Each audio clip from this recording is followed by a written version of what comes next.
Alright, so for the time being, I don't really have a mic, so I'm just going to try to explain this the best I can. Alright, so today's focus for the powerlifting themes, right, is going to be your core or your abs and your lower back. Now, I'm going to show you guys a few examples of what it's like to activate your abs really, really hard and then to not activate your abs, right? So you guys can kind of see the difference.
Easy.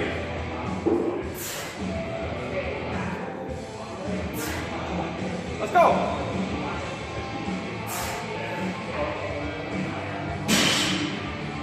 And then at the same time, I can kind of show you guys literally like a very basic way to train.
Your abs, and then I wouldn't say lazy, but it could be advanced or it could be called lazy, however you want to look at it. But I'm just gonna show you guys so you guys can like try to get in some ab work or some core work. And if you haven't really been thinking about it, you know, think about it. Powerlifting theme, again, is just a little term that I created to help people, you know, think about the 3 power lifts, to focus on certain areas or certain techniques and stuff like that that can kind of help improve all 3 lifts, instead of, let's say, you know, don't get me wrong, you know, if you like to train arms a lot, you know, but if you have, let's say, 5 days dedicated to tricep work, tricep exercises are mainly just going to help out your bench. It's not going to help out your squat and your deadlift. You know, even though a lot of people love training, you know, arms and stuff like that, it wouldn't necessarily benefit. So imagine if you were training triceps 5 times a week, or let's just say, for example, 3 times a week, you know, more realistic, and you don't train back, or for today, you don't train abs. I mean, why would you want to focus 3 days of tricep training to help out one lift when you can dedicate 3 days of abs that can benefit all 3 lifts? Make sense? Super simple. But the problem is, nobody trains abs, nobody trains upper back, nobody trains glutes, and a lot of these super simple areas tend to be areas that people neglect because they feel like it's not necessary, right? And then people wonder why they hit certain plateaus. And the funny thing is, just because it's strong now doesn't mean that it doesn't need to be strengthened. Because again, let's say for example, I'm deadlifting 500 pounds, right?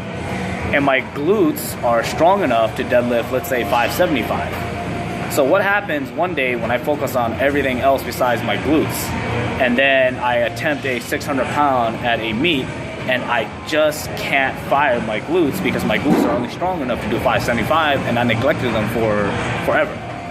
Now, imagine if my glutes were strong enough to pull 575, and everything else is only strong enough to pull 500, and my max is only 500. So let's say for a year, I train everything else super hardcore, but I add 1 or 2 days just for glutes, right? Every week. Let's just say, hypothetically, that as I continue training everything else, more emphasis on everything else, and my deadlift eventually hits to 600, I could definitely lock out 600 with my glutes, because again, if it was already strong enough to deadlift 575 when my entire body could barely pull 500, can you imagine when all the other muscles can pull 600? There's a good chance your glutes are going to be able to probably lock out like 650 or something like that. Of course, this is just theory, very simple theory, but the idea, you get the idea. You want to always train every area, even if it's strong, especially if it's weak. You know, you definitely want to start adding more days, and that's kind of the point of this video. You know, I hear so many people talk about, you know, they have a certain weakness here, or they can't get here, or they get stuck here. Well, the first question I always ask them is, do you train abs? Do you train your upper back? Or do you train your glutes? Or do you train your hamstrings? Or do you do this and that? And most of the time they say no.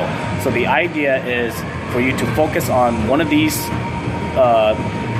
areas of focus, so you can definitely improve overall. Because again, you know, who cares if you have like the biggest squat, or who cares if you got the biggest deadlift? Because at the end of the day, you could break a world record deadlift and still lose. Does that make sense? You know, we're trying to be powerlifters, right? You want to do good in all three. So focus on all three, all right? The first thing is straight ab work.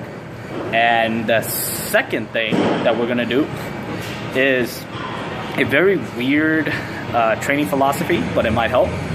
So again, the first thing that we're going to go over is just basic ab training, right? And then the second thing we're going to do is overall accessories. And as we're doing every single accessory, every single warm-up, I want you to notice or pay attention to how I flex my abs. If you're a very lazy person and you don't want to, let's say, put 10 to 20 minutes to do like some serious sets of abs, then I recommend you do abs like this.